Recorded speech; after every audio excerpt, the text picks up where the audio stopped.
Hello, this is just going to be a small video to talk about the Ben Waggoner translation of Rigsthula. Now, what makes this different to the other translations that I've covered is it's its own little book. And what's really great is it has a foreword and an introduction concerning Rigsthula, which is in itself a nice addition to looking at the poem itself. There's also an epilogue. It cites some resources to provide the epilogue, which obviously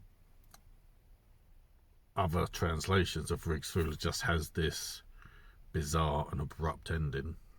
And I'm going to cover that once we get sort of at the end of Rigsthula.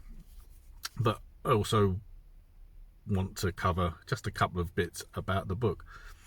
Now, also, once you get past the epilogue, there's a section where Ben Waggoner cites his resources as well as his comparisons to other translations, having read himself and looked at the translations, notably by Jackson Crawford and Carolyn Larrington, which I'm shoehorning the Ben Waggoner translation in between on this playlist, as well as some of the more classic translations like Bellows and that, which I will get round to at some point.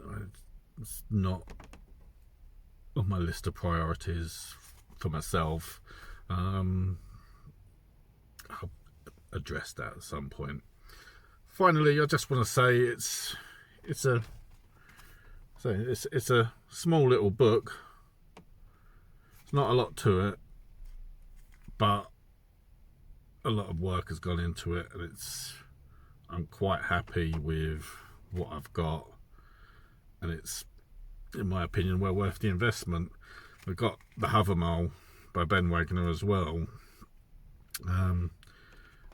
And one of the things I look at is looking at the notes the author makes on the translation and the resources that they've used to reach their conclusions.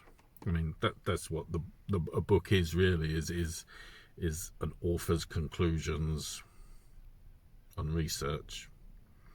Not a lot else to say really. I just wanted to sort of make a nod of respect to Ben Waggoner for the work he has done.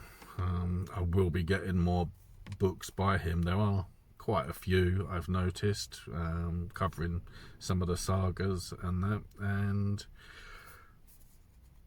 felt that Ben Waggoner deserved as equal a shout on this playlist as Jackson Crawford and Carolyn Larrington. So that's this little video. Thank you very much.